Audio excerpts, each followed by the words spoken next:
And I am delighted to welcome Michael Neuendorf, who has been working with small business owners and independent professionals since 2008. He has a passion for serving others. In professional capacity, Michael provides business building services to business owners, executives, and professionals to take their business to new levels of success. He's certified as a business coach, sales trainer, guerrilla marketing coach, I like that, sounds cool, public speaking coach, and social networking trainer. Apparently has a few good jokes for sale too. Yes, all that. Michael has 20 plus years of sales and marketing experience, has owned small business off and on since he was 15 years old. He holds an advertising degree from Arizona State University. So please join me in welcoming Michael Neuendorf. All right, I'm going to put the microphone away because I have my own. Now, do we need to turn this one off so we don't get any feedback? Sure. Oh, okay. Okay, can you hear me all right? Yeah. Oh, because you're sitting in the back. So I want to make sure. Okay, and is the lighting okay? I noticed that one of the bulbs is out. Can you see me all right? You can? Okay. All right, good. Okay. I'm just working with Jim on the humor. You know, he and I are trying to inject more humor into our speeches, so I'm working on that. That was a prepared joke, Jim. I actually prepared that one. Yeah. Yeah. So thank you very much for having me here. I am sorry that Lisa's not here. Lisa is the person that I talked to over the phone and email several times, and unfortunately she was drawn into a project that caused her to not be with us. So I'm sorry that Lisa's not here, but I'm glad that you are, because I think you're actually going to find that out of today's talk that something will be triggered in you through the steps that we go over to help you to make stronger connections with people that you already know. So as today's speech is titled, you already know everyone that you need to know. And I'd like to start with a story that is called Acres of Diamonds. Acres of Diamonds. It's a true story of an African farmer who heard tales about other farmers who had made millions by discovering diamond mines. These tales so excited the farmer that he could hardly wait to sell his farm and go prospecting for diamonds himself. He sold the farm and spent the rest of his life wandering the African continent searching unsuccessfully for the gleaming gems that brought such high prices on the markets of the world.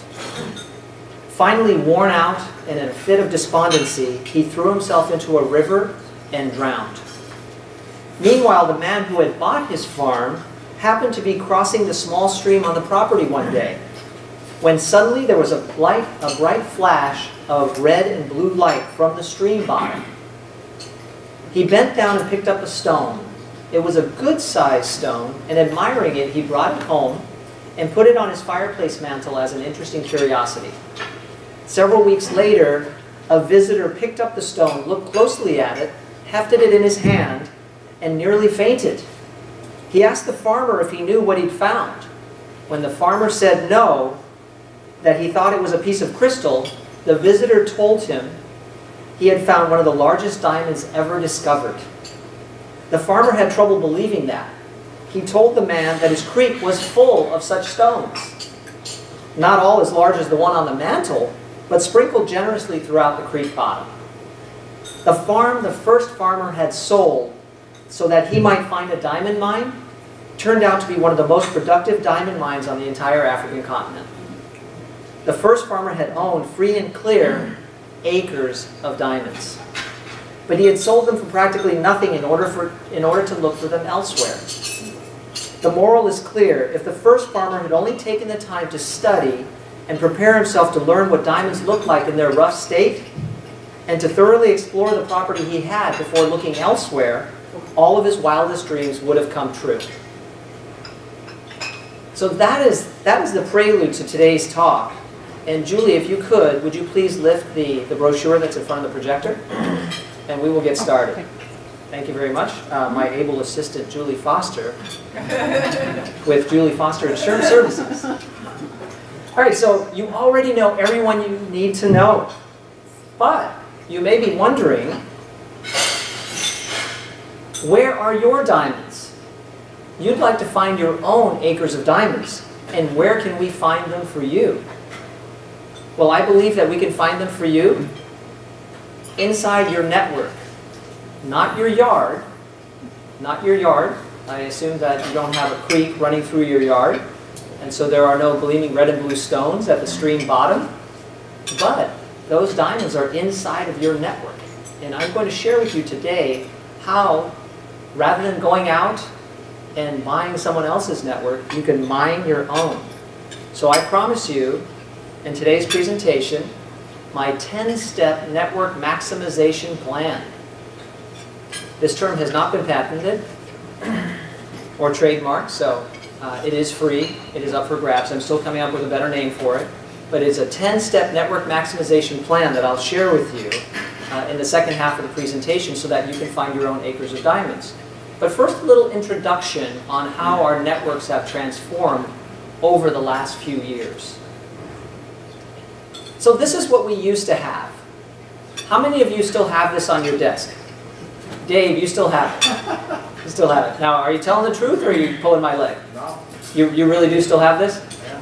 Okay, so this is called Rolodex.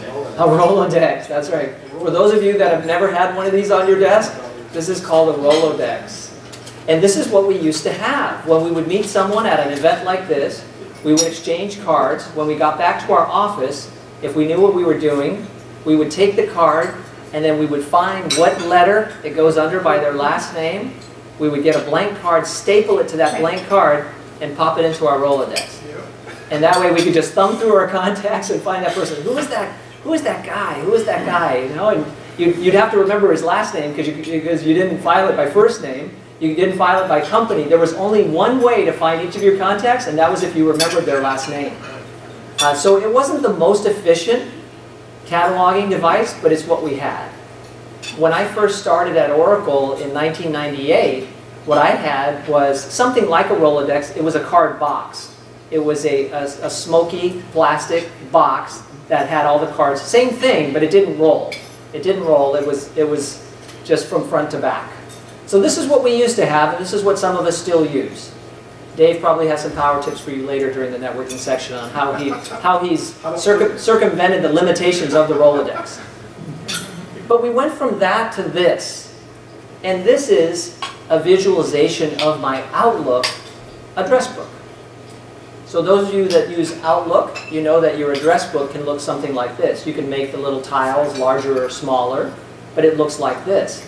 This was a little bit better than the Rolodex because now we did have a little search utility. We could search by last name, first name, company. So we had a better search utility within this as opposed to the Rolodex. But even this has its limitations. And some of you are using this actively right now. I know I still am. I still have an address book like this on my computer and on my phone. But it has its limitations even still. And that is because it's still a flat file. It's a flat file like the Rolodex in that it has no dimensions beyond each individual person. So the next iteration is this. Can everybody recognize what this is? It's the LinkedIn connections file. It's the LinkedIn connections file. So this is the next version of our address book. And there's a profound difference between this version and the last version. And that profound difference is not that the pictures are in color or that the names are in blue. It's more profound than that. It's that with the introduction of this address book, we have geometric expansion that's been added into the address book. And what I mean about that geometric expansion is that we now have access to people that are in our address books. Previously, we could not go from Jim in my address book and hop right over to Jim's address book. It was limited. It was stuck. All I had was Jim's phone number, email address, fax, maybe some personal history about him that I remember from when I met him. But it doesn't go on from there into who does Jim know. I don't know who Jim knows, except for the people that are here. So at this live meeting, I have a sense, but apart from that, I don't know. But now, with the geometric expansion, I do. So then, I want to explain more about this in a moment, but some of you might be thinking, what about some analysis? So where does that go? Where does that go? And I did a little bit of analysis for you, primarily on how this geometric expansion grows, and I came up with this. So this is the number of connections that I have on LinkedIn. I have 588 connections as of last night. As of last night, when I snapped this shot for you, so that would be current. But that in and of itself is not all that remarkable. Many of us, we may not have as many connections, but we probably know somewhere close to this number of people. You've been in business for many years, you've accumulated acquaintances and peers and colleagues, prospects and clients, and so you probably know somewhere near this. But it's that number below that's interesting. Below the 588, it says here that these connections link me to 9.6 million professionals. 9.6 million professionals. So within that 588, because of the geometric expansion, I am connected to 9.6 million people. And just since March 19th, which was just a few days ago, is that yesterday? Yeah. So just since yesterday, 14,000 people have joined my network. 14,000 people in one day have joined my network.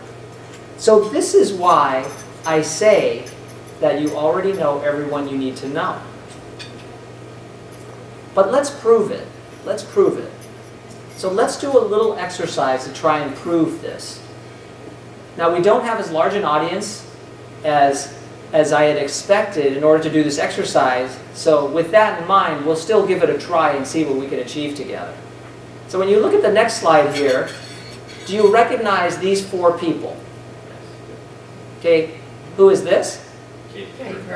Okay, and Jerry Brown, right? Meg Whitman. Right, who wanted to be Jerry Brown, but she's still Meg Whitman, and she is now the CEO of HP. So she found a pretty good job that actually pays more than Jerry's job. I don't know about the stress difference, maybe about the same. And then you all know this guy. Jim Harbaugh. Right, okay, so we have Jim Harbaugh, Katie Couric, Meg Whitman, and Jerry Brown. So here's the exercise. Can you get to these people? Can you get to these people? So just think for a moment, do you know any of these people directly? Or do you know people who know these people directly? Okay, we have one gentleman nodding his head here in the front. Can you tell us, who could you get to here? I know a senior VP at HP who knows Meg Whitman. Okay, so he knows a senior VP at HP that knows Meg Whitman. And what that means is you are now 2 connections away from Meg Whitman, right? How about you, sir? Same person, same exactly. I know somebody that works for her. Okay, so you also could get to Meg Whitman. So now we have 2 people in this room who could get to Meg Whitman. How about someone else? Dave? I know several people who know Jerry. Okay, you know several people who know Jerry Brown. So we're now just a couple connections away from Jerry Brown. We know Deanna Dooley, we know Jackie Spear, who has Jerry Brown. There we go. Okay, so we're just a few connections away, yes? I am Jerry Brown's sister. You know Jerry Brown's sister, and she's still with us, I presume. Okay, all right, great. So we have now multiple people who can get us to Jerry Brown. What about Harbaugh? Sure. I know people at Stanford. Okay, you know people at Stanford that know Jim Harbaugh. How about you? I'm to Santa Clara, so I always know, folks that play football for the Niners in Santa Clara, that the Niners know him. So maybe a few connections further, but still 3 or 4, pretty close. Okay. What if we had met him but don't really know him, right?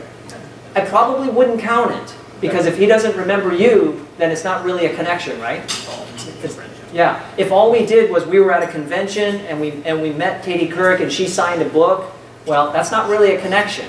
That's not really a connection. That's yes. So one thing that I'm noticing here, I know John, who knows the guy at VP, who knows.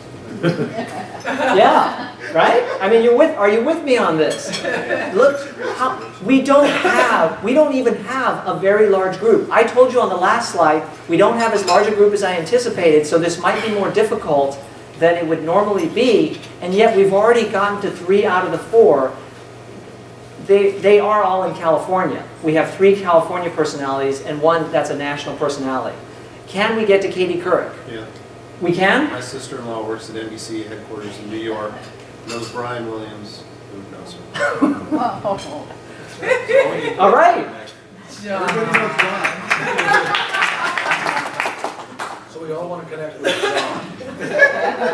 Bring it on. Acres of diamonds right in your backyard. Acres of diamonds. So is anyone astounded by this? I hope you're a little bit astounded because we found it so simple. We spent 2 minutes.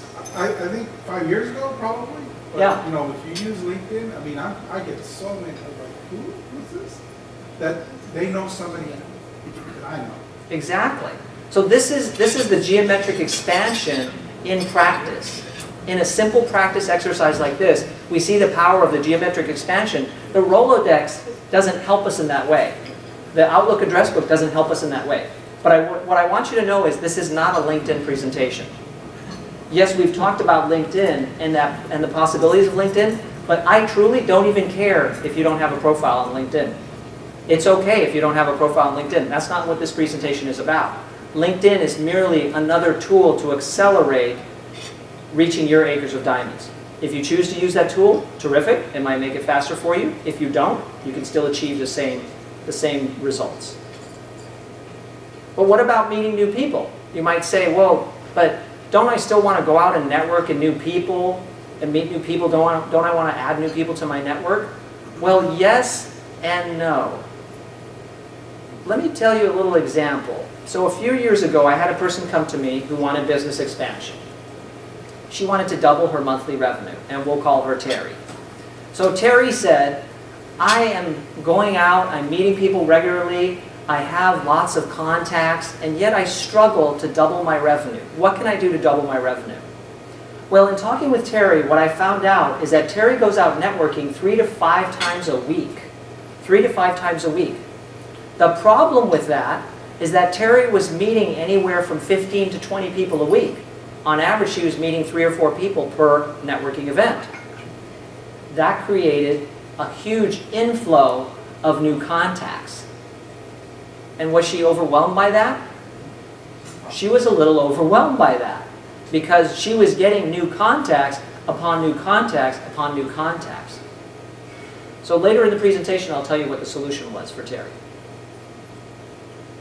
So I'm not against meeting new people, but there is an opportunity cost associated with meeting new people. And what I believe that opportunity cost is what about the old people you already know? That's the opportunity cost, is that every time I meet a new person, I'm sacrificing some of the time that I could be spending with someone I already know. So that's why I believe that people need to be careful that they don't already know everyone that they need to know. Because at the end of the day, we know that the time that we spend equals the money that we bring in. That there's a direct correlation between the time that we spend and the revenue that we bring in each and every month. And how we spend that time, we each get the same, is incredibly important. And if we fritter away too much of it on the wrong opportunities, then eventually we'll find ourselves on the wrong end of our revenue. So here are some of the things that you can do with your network. So we've seen that we can find just about anybody we want to find. We found all 4 people on that slide. But what else could you do with your network? Well, you could get a referral. That's obvious. We already know that one. But what about a new employee? These days, it seems that in challenging times, most of the people finding jobs are finding jobs through their network, through the people that they know. Yesterday, I was in Seattle to do a presentation in Seattle. I have a client that is based in North Carolina. I talked to him about my Seattle trip, and he said, my son lives in Seattle. He recently relocated there, and he's trying to find a new job. Do you think you could meet with him while you're there? I agreed to meet with Peter. I had no promises as to anything I could do for Peter because I don't have a lot of connections in Seattle. But I did have one connection, and that person works for a newspaper in Seattle, a business newspaper. And because she works for a business newspaper, she knows lots of people in business. She introduced me to a new person that I met for happy hour the night before the presentation, and he knows lots of business people in Seattle. So I didn't introduce Peter to that person, but I did introduce him to Sarah, who's the person that works for the newspaper. Sarah then said, we have job finding seminars that are free. They are in conjunction with our business newspaper, so we teach you how to use our newspaper to find a job. So I introduced Peter to Sarah, and then I told Peter that I would introduce him to Barry. And I suspect that through that connection, something good might happen.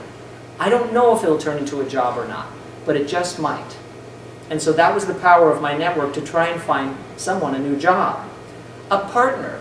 People meet new business partners through networking. We meet new vendors. We get testimonials from our network. We can find new advisors through our network. A volunteer opportunity. Dave and I are in Rotary together. Anyone else here is in the Rotary? I have seen you before, John. Maybe it's because of Rotary? Of course, it's safe. Okay, now I'm putting it together. Exactly. Okay, John. All right, so inside Rotary, we find volunteer causes. Job opportunities. We find that through our network. We can find a coach through our network. And you can even find a spouse. How many of you met your spouse because you were introduced to them by someone in your network? 2. Make it 3. I was introduced to my spouse through my network. I was at Dale Carnegie. I was taking the Dale Carnegie course, and I had a friend that was in the Dale Carnegie program at the same time, and she thought that another person that was working through the course would be a good match for me. I didn't believe so at the time, but she thought it would. So she put the bug in my ear, then put the bug in her ear, and then pushed us a little bit, and now we've been married for 10 years. So even through your network, you can meet your match, right? You can meet your spouse through your network. So this is just a short list of ideas that you could go to your network for. So then, if we can find all of these diamonds in our network, how can we maximize our network? What can we do to maximize our network? So let me share with you my 10-step network maximization plan. And one thing that I want you to know before I share these 10 steps with you is that you must be a giver. You have to be a generous person, a giving person, because if you are not, if what you want from your network is to take, your network won't work for you. You have to be a giver. And so don't even bother writing down these 10 steps if right now you're the most selfish person in the room. Because it won't work for you. Right? There's magic in being generous. One of the books that I recommend is The Go-Giver. The Go-Giver by Bob Burg is one of the books I recommend that just about anyone read. It's a parable. It's a parable, but it explains to you how to be more successful by being more of a giver to your network. So I just want you to be clear about that first before we go through the 10 steps. Okay, so step number 1 is look at your address book. Look at the address book that you have now, the connections that you have. On average, people have about 250 people in their address book. Out of that 250, I would recommend that you select about 50 to 100. 50 to 100, because you don't want to become overwhelmed by the next steps. And if you have too many people in your sub-list, it will be difficult to fulfill the next steps. So that's step 1, is look at your address book and select a subset within that group of people that you want to be more deeply connected with. Either I want to get to know them better, or I want to maintain the existing relationship that I've let go fallow, or I want to find out how this person and I got connected in the first place. Some people you look at and you see, gosh, I don't really remember this person, but we met somewhere and there must have been some value believed, so I want to get to know this person. Once you have that list, then you have to find some different ways to connect with that person. So as I told you, this is not a LinkedIn presentation, it's not even a social media presentation. But it is one of the steps. It's one of the steps because social media is a way to accelerate the way we connect with people, maintain relationships, deepen relationships, and so forth. So it's up to you whether you want to adopt step 2. If you already have, great. I understand that as a NAIFA member, you may be restricted in the amount of activities that you can engage in on social networks. That's starting to become a little bit more open. I know that each company is looking at the rules on what they can and can't do in social media, and those rules are being examined carefully, and they're trying to find some path that people can carve out that are in the financial services arena.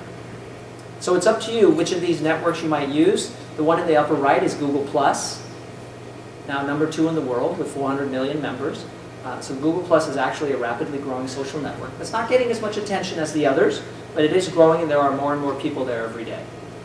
So that's step 2, is think about, now that I have my sub list, is there another way that I can connect with this person online? Online. That's step 2. Step 3 is, let's not forget the old-fashioned way of connecting with people. Sure, we have email. Sure, we have Twitter. But what about greeting cards? Have we forgotten about greeting cards and sending people a card? How many people received a greeting card from anyone in your network last week? One person. Can you tell us about it? It was just a thank you note for something I've done. And was it handwritten? Mm-hmm. And how did it make you feel? Oh, I love it. I send thank you notes. I think they're important. Right. How many of you sent out a card last week? Okay, can you tell us about it? Same thing. It was a thank you note? Did you send a thank you note also? I did. You did. Right. And it was handwritten. And do you find that those are more effective than email in terms of reaching someone and connecting? You'll read it. You get a quicker response from an email. Generally, I'm sorry? You get a quicker response back from an email. You get a quicker response, right. If you do get a response, it's quicker with email because it goes to them instantly. With a greeting card, it can take 1 to 3 days, depending on where you're mailing it.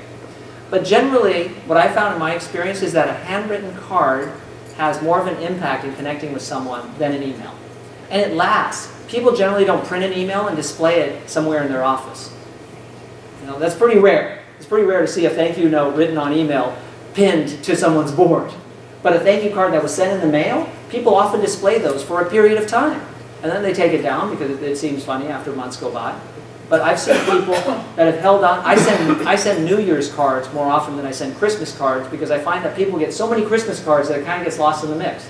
I send a New Year's card that's a little bit later and it stands out more. And I've been to people's offices in late January and they still have that New Year's card there. So let's not forget, with all of this rush towards online media, that there's still that old media that works great. It still works great. And it actually rises in value as people are relying more on electronic mediums. We're receiving less and less mail these days. The post office is reducing Saturday delivery starting in August because there just is less mail. So that gives us the potential to go back to something old and it feels new again. So remember step 3. Step 4 is something old that's new again too, and that's picking up the phone.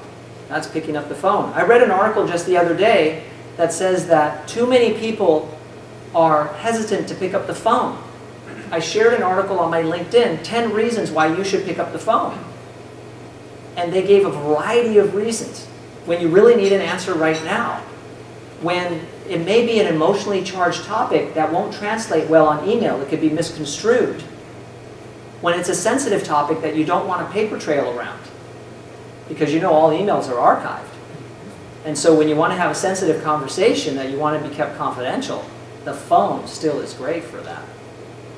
When you want to really have a meaningful conversation with somebody, you're congratulating them over something, honoring them for something that they've done, hearing your voice goes further than the email. So there are many reasons to pick up the phone, and you should have it within your plan, your 10-step plan, to pick up the phone each and every day to connect with somebody on that list. Right? We have the sub list. And we're trying to connect more deeply with that sub-list. So let's remember step 4. I find the phone to be a very effective tool to maintain relationships with people. I have generally about 3,000 minutes a month spent on my mobile phone. I'm a pretty heavy user. I'm a pretty heavy user of the phone. Step 4 for me is gold. It's very important in my business that I use the phone quite a lot, because I find that I'm able to connect with people through a short phone call better than an email. Is there anyone here who would like more email? Nobody. Is there anyone here that would appreciate a phone call every now and then from someone that they haven't connected with in a little while? Everybody. Isn't that odd? We would appreciate a phone call every once in a while, but we don't want more email. Yes, we do want more email from the people that we really appreciate and know well, but it gets mixed up with all the email we don't want, whereas the phone calls don't. So I find the phone to still be incredibly effective, and more people should pick it up. And the less you pick it up, the more hesitant you are and the more you rely on email. So be careful about falling into a rut with email. Step 5. Well, step 5 is something that we also don't do all that often, and that's give spontaneous gifts. Spontaneous gifts. Gifts that are not around a special occasion. It's not a birthday, it's not Christmas, it's not Hanukkah, it is not a holiday or a special occasion for someone like a birthday or anniversary. It's a spontaneous, unexpected gift. So I have a person in my network who recently had to have hand surgery. Because of hand surgery, he's going to find it very difficult to type. That's a real impediment now when you can't type. Because sure, you can use the phone, but email is still a critical tool. So being unable to type, we talked about it, and he said, you know, I might want to invest in that Dragon software. You heard of Dragon? You talk and it types. Well, it keeps getting better and better. It's on version 12 now. And they just keep raising the accuracy. With every release, they say 20% more accurate. But it still seems to make the same amount of mistakes for me. Maybe because I just don't dictate well, I'm not sure. But he talked about it and thought, that Dragon might work for me because I'm going to have a little cast on my hand for weeks. So the other day I was surfing around Groupon, and I found an offer for Dragon at a very special price. And I thought, that is a great price. Even though I have the old version and don't use it, I'm a sucker for new versions of software. I don't know what it is about me. I always want the latest version.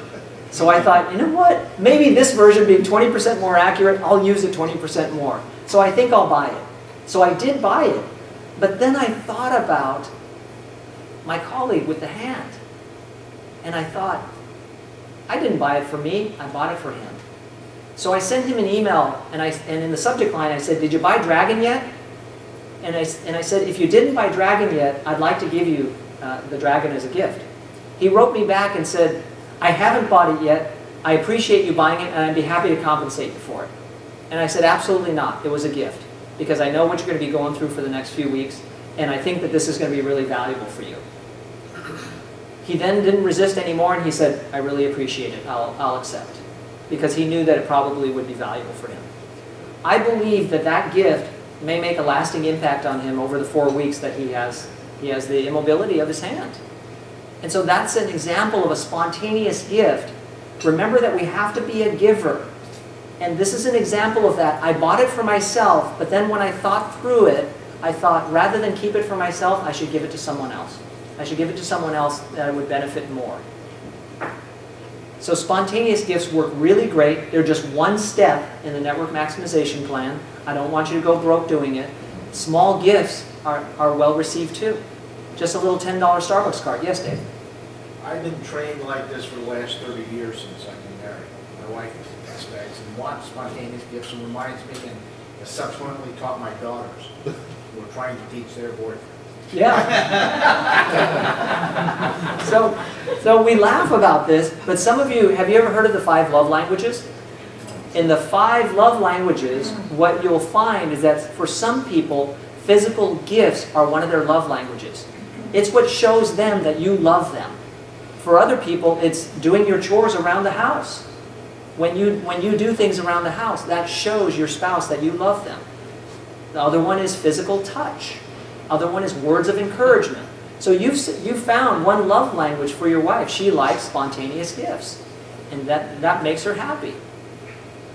So that's not unusual. But there are some people who, gifts, they don't really do anything for me. Most of the gifts that I get, I don't like anyway. I just like to buy things for myself because no one knows what I really like. There are people like that. That's not their love language. That's not their business language either. You'll find some people who could give a damn about your gift. But you won't know until you try. You won't know. So think about who within your network you could give spontaneous gifts to. And oftentimes, the thought will just come to mind. Just like the thought comes to mind, I should write that person a card. And then actually follow through and do it. So that's step 5. Step 6, it's getting out there and breaking bread with people. It's having a meal together. Some people call it BLD marketing, breakfast, lunch, and dinner marketing. It is good for business development, there's no doubt about it. It's one of the tactics that I use. This is guerrilla marketing, by the way, is BLD marketing. Doesn't have to be expensive, you can do it over ham and eggs.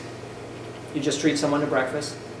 But the point is that this has to be a step within your network maximization plan, is spending face time with people in close quarters without a large group. It's just you and them, just having some coffee or getting together, having a meal together. So that's why I told you, I don't want you to have that big a list. Because if you have too big a list, you'll have lunch with each person on your list once a year. Once a year is not really often enough to develop that stronger connection with somebody. Once every couple months, that's not bad. If you can get together with someone every couple months, considering how busy our lives are, those few months fly by. It actually seems quite often if you get together with someone every other month. So it doesn't take much to maintain that relationship. And it can be a quick coffee. It doesn't even have to be a meal if you can't fit that in. Okay, step 7. Step 7 is, now that you've done a lot of giving, when you need something, think about what you need. What can your network do for you? Because you might notice that the steps that we have done so far are still you giving something to your network. But here, we have to be receptive. We have to be open, because when we give, we also have to be willing to receive. So that's what step 7 is about, is, okay, what could my network do for me? What do I need? Because people that you've been helping, they want to help you, and you have to give them that opportunity. Because people don't like it when you're just a giver and you're not a taker. That actually upsets the flow. It upsets the flow of reciprocity. Reciprocity is one of the laws of the universe. So we have to be receptive. And so when you need something, go out to your network and ask for it. So I have a friend who recently posted that they needed a babysitter. Did anyone have any ideas? Flood of ideas came in. They found a babysitter within 30 minutes. It's very quick, because they were able to use one of their social networks with their close connections. You may have seen people say, I'm heading to Boston, I don't know where to eat. Do you have any recommendations for a good restaurant in Boston? Oh, people love that. I need a plumber. Does anyone know a good plumber? People love to help other people in their network.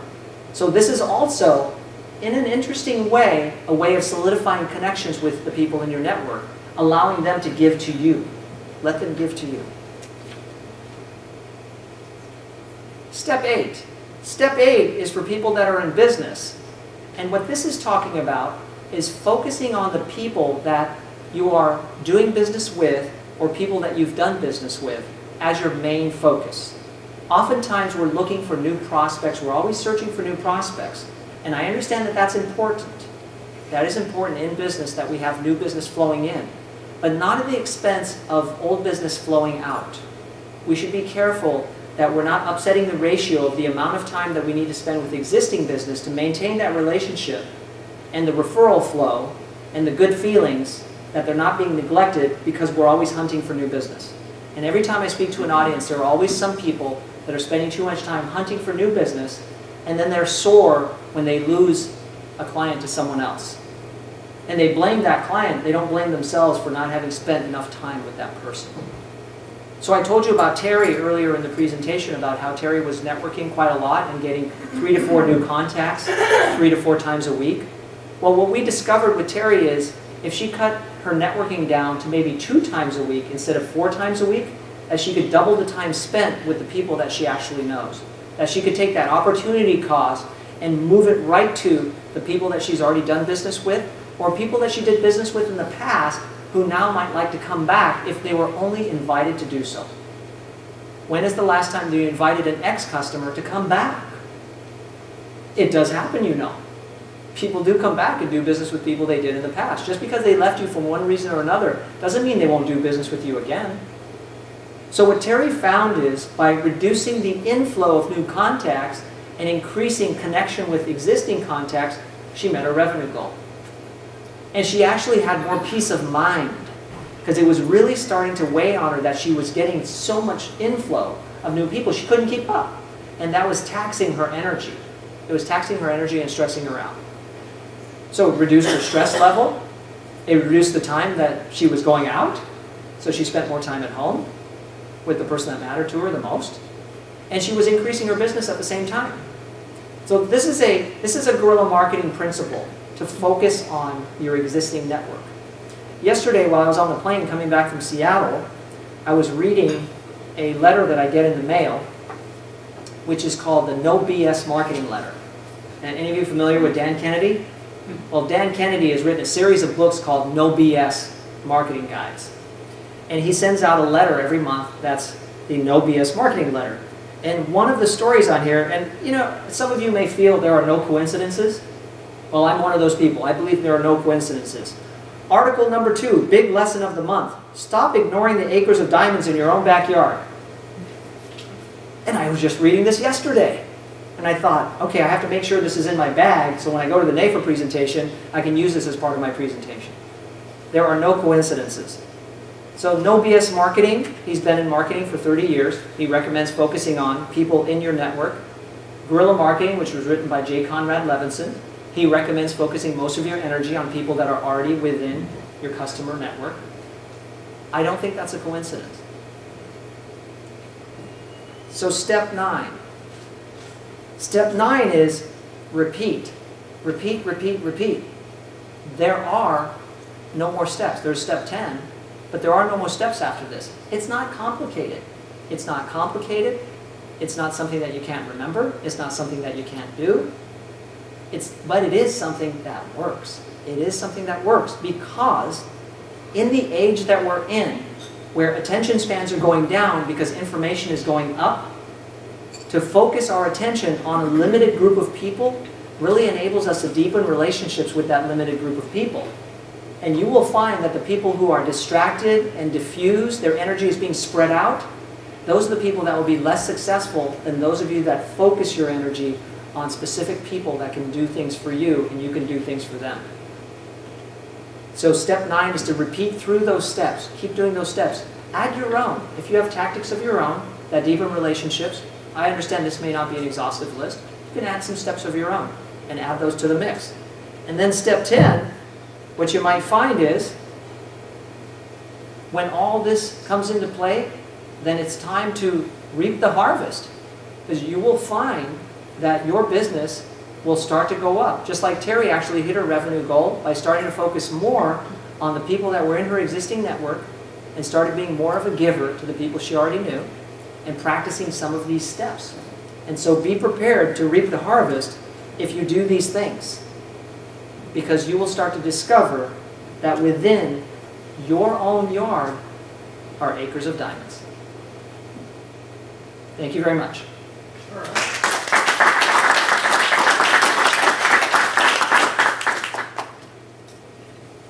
All right, thank you, Michael.